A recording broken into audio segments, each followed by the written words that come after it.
Evo nas još jednom na jednom novom splitskoj poziciji, novoj staroj poziciji, novoj barci, možemo reći nojnoj barci grada Splita. Pa pitam vas svih, zar ne vidite da se Fatima umiješala i u pjesmu? Zar je slučajno pobjeda Portugala? Obratite se, vjerujte evanđelju i vjerujte, Gospa vodi ova vremena.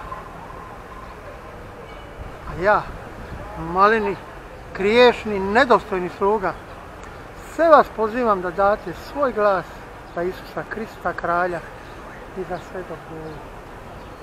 Aleluja, aleluja, aleluja, aleluja. Ja sam Vinko Gvozdanović. Pozivam svih na moj blog bačice.com i na YouTube.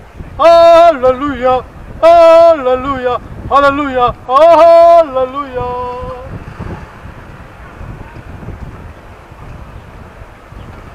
Imao sam san, nedavno, pokazano mi je otvorenje ovog centra, jedna mistična slika broda, ali to je bila ova prostorija.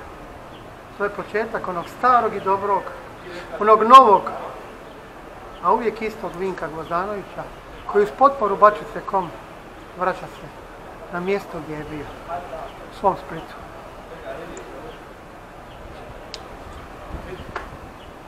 To je to.